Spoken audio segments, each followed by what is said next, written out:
Welcome back, mybottleshop.com YouTube video review. I'm here today with Margo Jamieson from Westwood, Westwood single malt whiskey from Oregon. And today what we're going to do is open and do some tasting. And Margo's going to talk us through the signature single malt whiskey and also a stout barrel finished whiskey. That's right. Thanks, Steve. It's a real pleasure to be here today. So Great. Thank you for having us. Good to see you, Margo. Thanks for coming in. And Westward is a really exciting brand. Westward is actually from Portland, Oregon. We're a single malt whiskey, and we're from America, which is really the starting point because obviously we've all heard of lots of bourbons, but we're actually a single malt whiskey. Yeah, and I think that's the thing that that what we've seen from mybottleshop.com is that Australians have struggled with the concept of what is an American single malt because, if you say to somebody, here's a whiskey from America, the first thing that Australians will think is, oh, it must be a bourbon.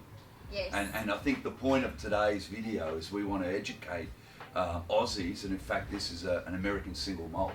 And that's a bit of a new category, I guess you'd say. Yeah. And perhaps if you can run us through, Margo, like what is the definition of an American single malt? Absolutely. And what makes it different from a bourbon, let's say? Yeah, so I mean, we are a single malt. So like all other single malts, we're actually made from two-row barley. So that's really your starting point. Yeah. So what we're made from, whereas a bourbon is made from? Corn. Correct. Yep. So huge difference from the starting. So that's number one. The second point of a single malt is we're actually made and distilled in a single distillery. So very much like your Scottish single malts, we've taken on that kind of tradition. But in many ways, we like to say Westward whiskey is single malt reimagined. Right. And I'll take you through what I really mean by that. We're very much a single malt reimagined because we are from two-row barley. Yep. We're from Oregon. We really source our barley from the local provenance.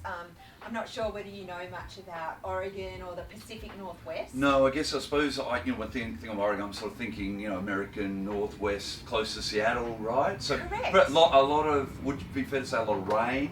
Heaps of rain. Heaps of rain. Cool climate. Cool climate. Yep. It's actually the perfect place to make a great single malt because it is cool. The climate's amazing. We have amazing water source in the Willamette Valley. Right. So beautiful water, cool climate, amazing single two-row barley that's just at our back doorstep. In fact, Westwood, and we'll get onto the drinking part because that's really why we're here. Yeah. We've got our Westwood branded Glencairn glasses. They just fit for the purpose. So cheers, everyone. It's got a beautiful gold, amber, I suppose a dark gold, almost copper hue to it, right? Yeah. I don't know if that'll come up in the video there, but we'll do a zoom in on that later. But it's got a really copper hue to it. And when I nosed it straight up, I got a very strong grain nose on it, and quite different to Australian single malts, Scottish single malts. It's got its own unique flavour profile. Do you want to? Is that coming from the beer wash, or is that coming through from the grain that constitutes the whiskey? Where am I getting that note from? I think it's coming from. I mean, our head distiller Miles. I mean, we'd love to get him involved in something like this in the future, and he's really, behind this as well. But I think you're picking up a real graininess from the two-row barley. Yeah, I can almost smell that. Barley, honestly, I can almost smell it in the glass. It's a real maltiness. Yeah, real well. malty. It's like a cereal note. It's almost like a breakfast cereal. You know what I mean?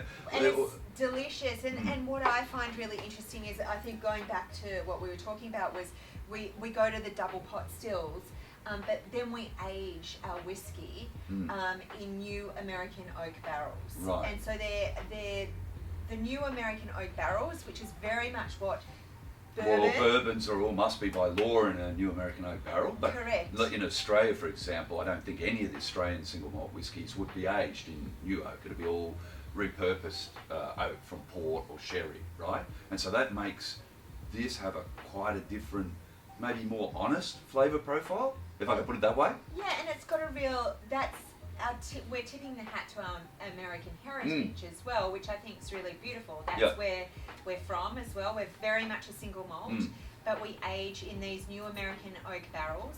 The difference here is that the barrels are what we call lightly charred, so they're about a 2 char, Right. versus some of the real Well, alligator chars. yeah, wild turkey. Well, wild turkey rare breed would be a 5 char, and where they actually burn the inside of the barrel in the Sinatra, Jack Daniels, where there's deep grooves burn inside the barrel.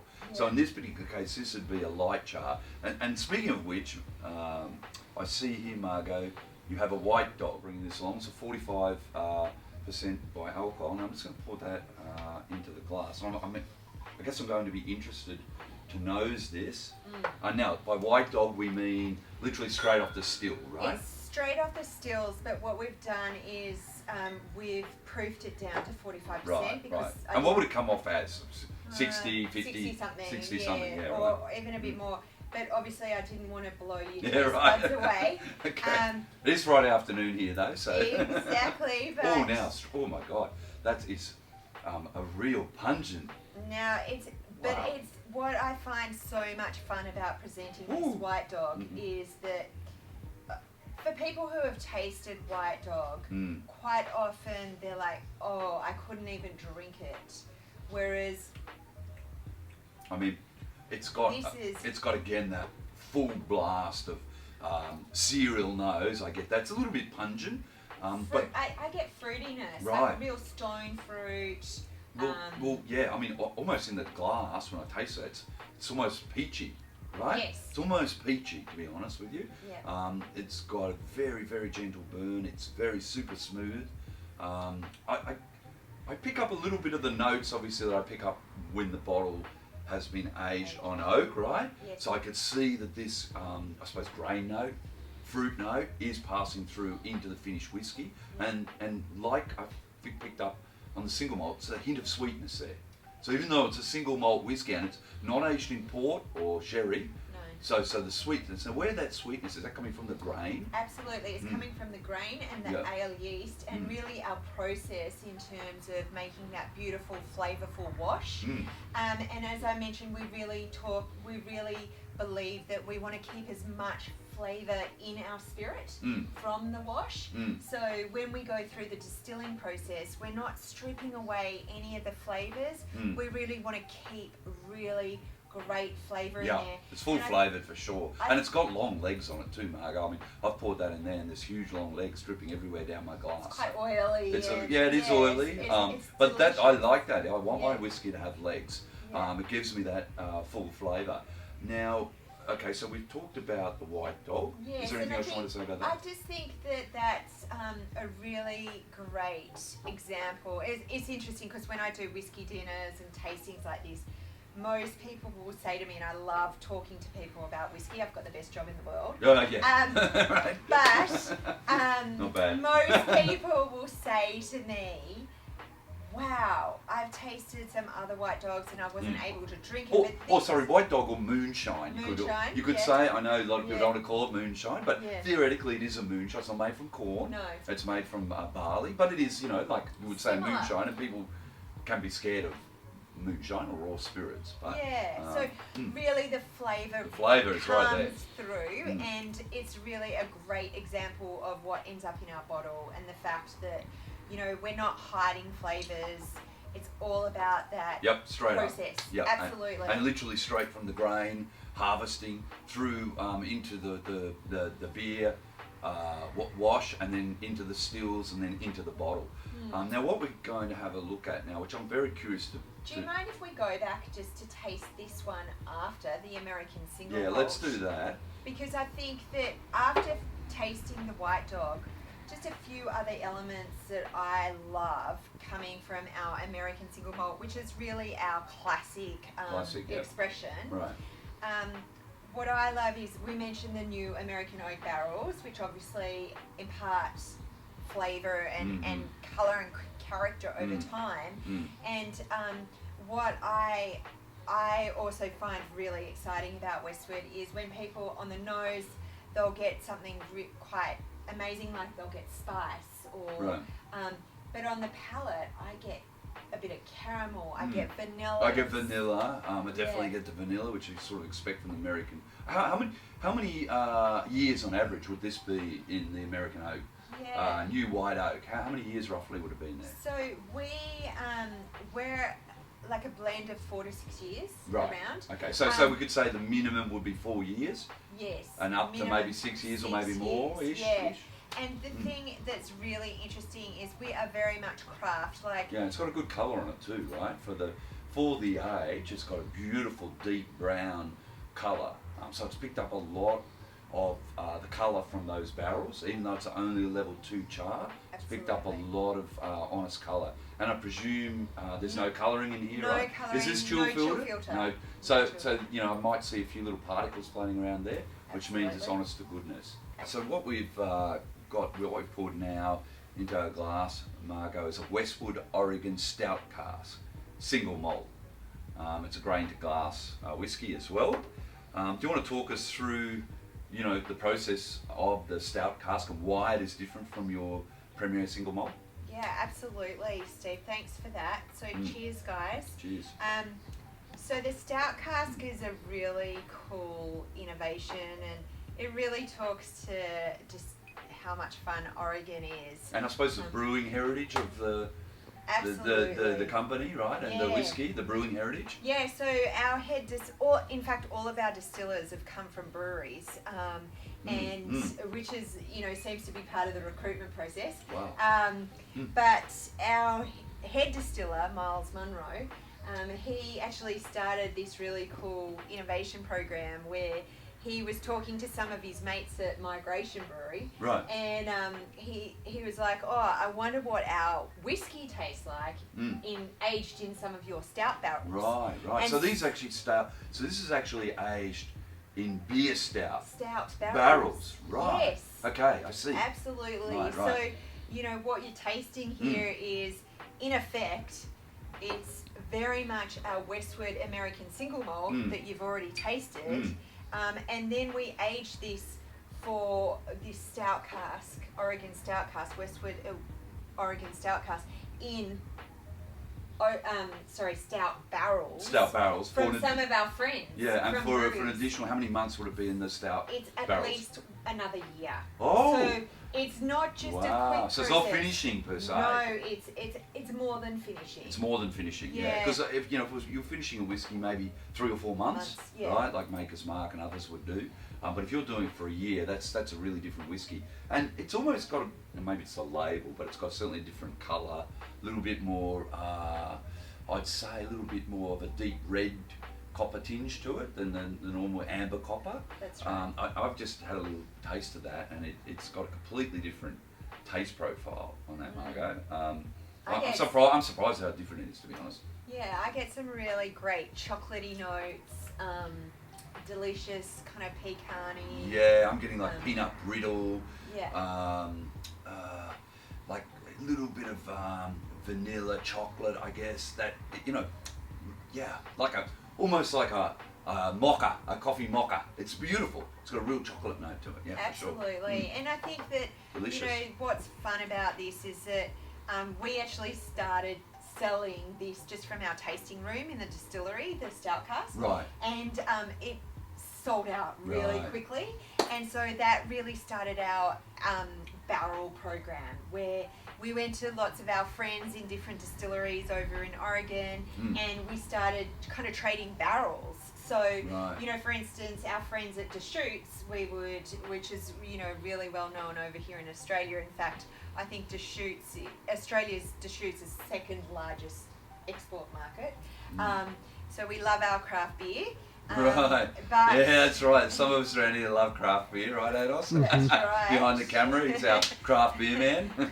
Loving it. So Deschutes is a pretty premium craft beer out of Portland, Oregon. So we trade their barrels as well. So we use their barrels with our whiskey, and we produce our great Oregon Stout Cask. And similar, they take our barrels and they age some of their stouts or older sort of beers in our so they do whiskey aging as well.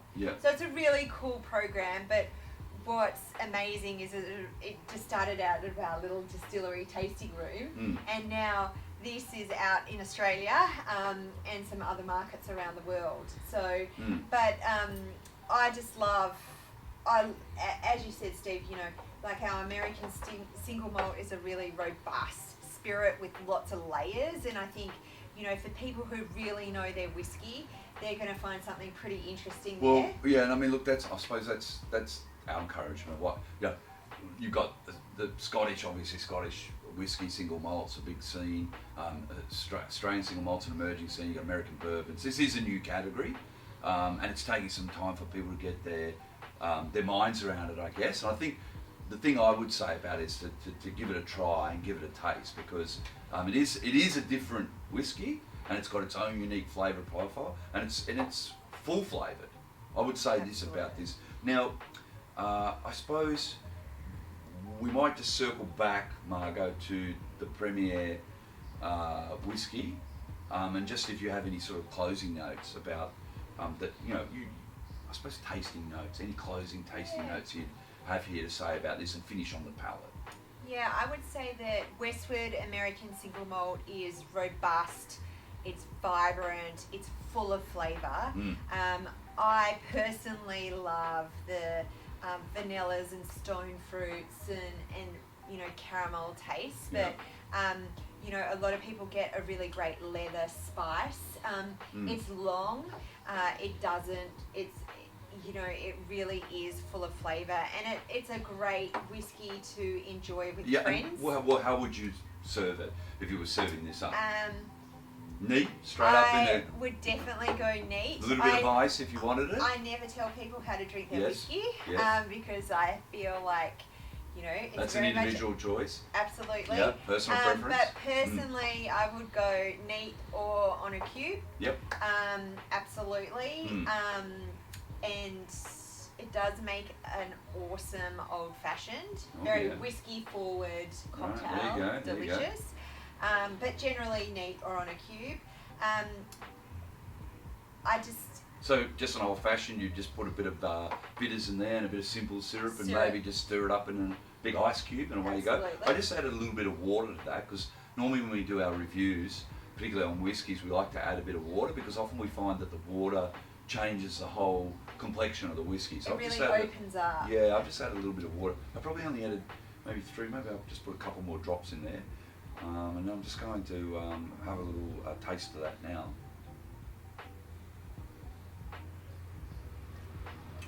Right, I can see it hasn't diminished the legs. They're still running down the glass, so still oily whiskey.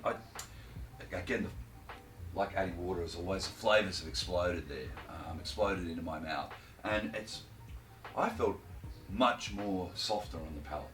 Yes. Just super soft, and accentuated those fruity stone fruit notes, I think, and just made it a really delicious. And I only put a few drops of water in there. It's delicious, and it's at 45% ABV. Yeah, so, that's good. Yeah. You know, we're proud of what we bottle. Yeah. No, it's good stuff. And I must say, our people back in the distillery can't wait to come out to Australia and see us. Great. It's our favourite export market. Yeah, that's right. So, great. You know, Australia's definitely, it was our number one market that we came to. The first export market. Well, listen, you know, here at my bottle shop, we're always happy to have head distillers, particularly the fellas ladies straight from the still house. We're happy to always have them in the end, get you know, the inside running on exactly how the product is made. I appreciate you coming in today, Margo, and bringing on these sample whiskies for us to try. And cheers for that. Cheers. Westwood Single Malt American Whiskey. Thank you.